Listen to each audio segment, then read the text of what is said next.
Hey, good evening. So Wednesday, April 28th.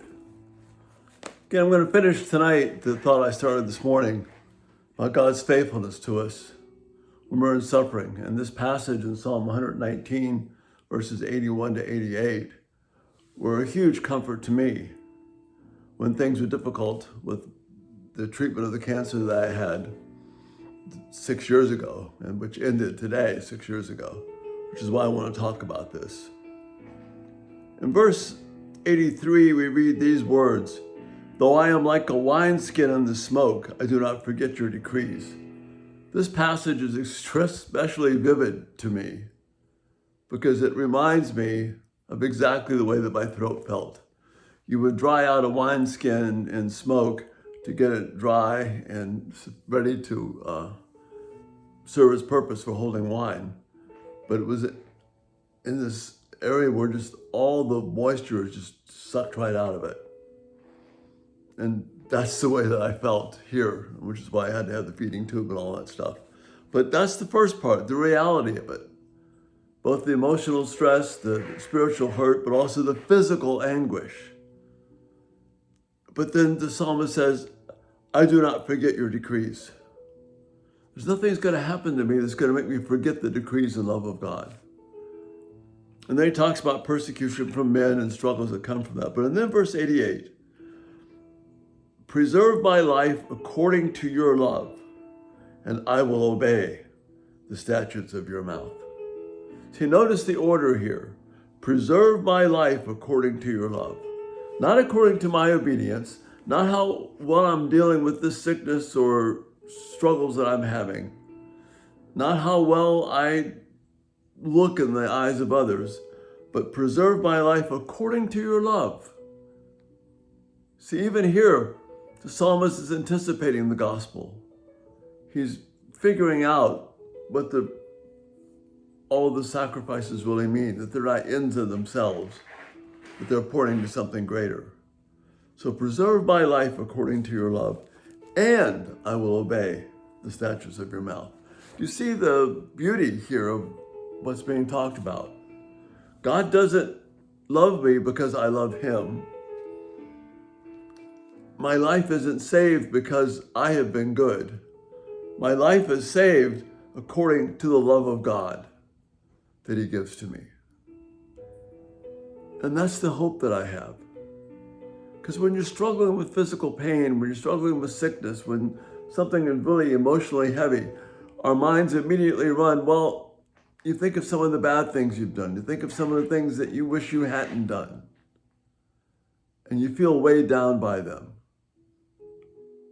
And what the psalmist is saying here, hey, chill out, it's okay.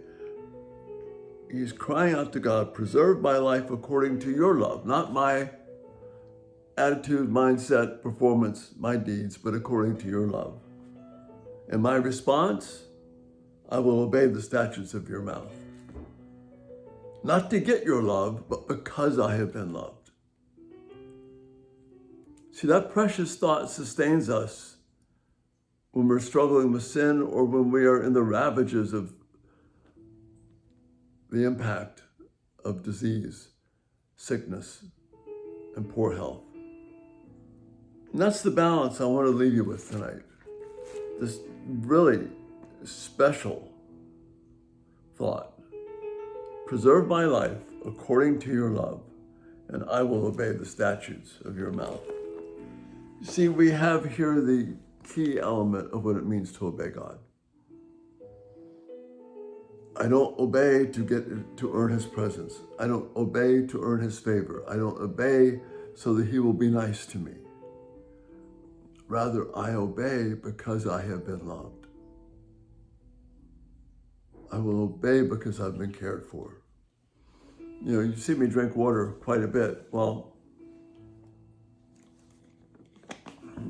that's part of the leftover issues of the radiation treatment from 6 years ago. Everything about me has changed in terms of eating habits and all the rest of that. But I have been loved by God. I haven't been persecuted. I've been cared for. that means I can reach out to God in love. I'm not being persecuted. I'm not having to deal with consequences in that way. I can respond to God. I can count on God to care for me, not because of me, but because of his great love for me. Preserve my life according to your love, and I will obey the statutes of your mouth.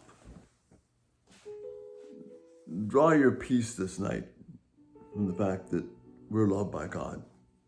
If you're facing struggles, physical illness, trust God with those things. You are loved and cared for and protected because of the love of God for you.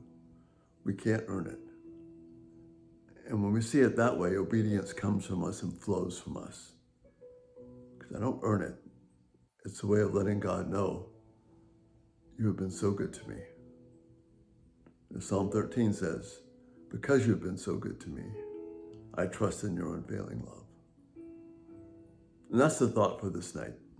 Thanks for being here today. Thank you for allowing me to just share some of the personal struggles I've had, and particularly this day of 6 years ago. Lord, bless you this night. Bring you peace and comfort.